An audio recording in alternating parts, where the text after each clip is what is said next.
বলছো যে? ওই সালমা খালা সেদিন ঘাটের মাছ দুটো চেয়েছিল। ওর তো মাছ ধরার মতো কেউ নাই। স্বামীটা 2 বছর আগেই মারা গেছে। আজ তো মাছ মেলায় পড়েছে, ওকে দুটো দিয়ে আসি কি? ও মাছ, আমি জানি না তুই ওকে কিসের লিগে মাছ দিতে যাচ্ছিস। ওর মেয়ের সাথে পিরিত করিস যে। তুমি এসব কি বলছো?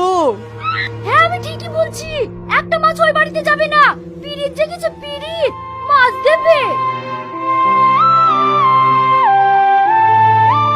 আর শোনো, মাছ তো মেলায় পেয়েছো।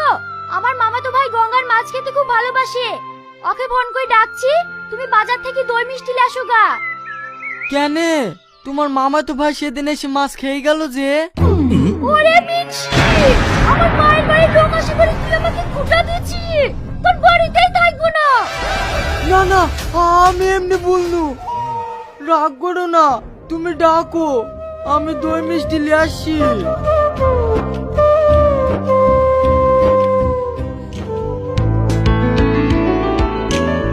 তুমি চলে এসো।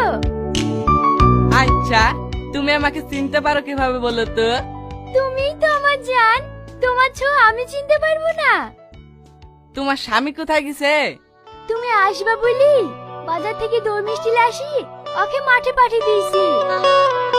এখন আর বাড়িতে কেউ নাই, শুধু তুমি আর আমি।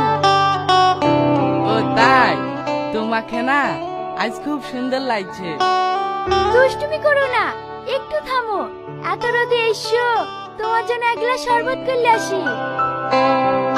তুমি বসো তো, শরবত পরে খাইলেই হবে। এতদিন পর তোমার সাথে দেখা। লা লা লা। তুই না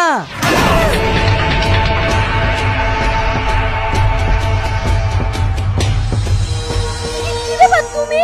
এত তাড়াতাড়ি মাঠ থেকে চলে আসলি? শরীরটা খুব খারাপ করছে, গরমে কাজ করতে পারছি নি। 1 গ্লাস ঠান্ডা পানি লেসি দাও না। আমি পারবো না, ঘরে ক্লিয়ার গ্লাস আছে, যত পারবা ঢেলে খাও গা। যত সব মাঠে কি একটু কাজ করতে পারে না, বারিশের লিগে ছটফট ছটফট করে। যাও কি গা ধুলাও গা, মামা তো ভাই চলে এসছে, একসাথে খেতে দেবো। ঠিক আছে, যাচ্ছি।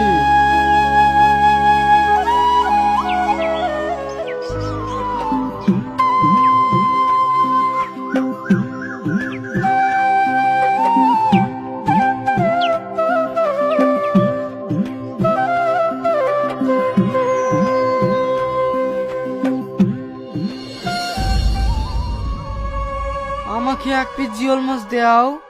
তুমি তো প্রতিদিনই খাও, আজকে আমার ভাই খাক।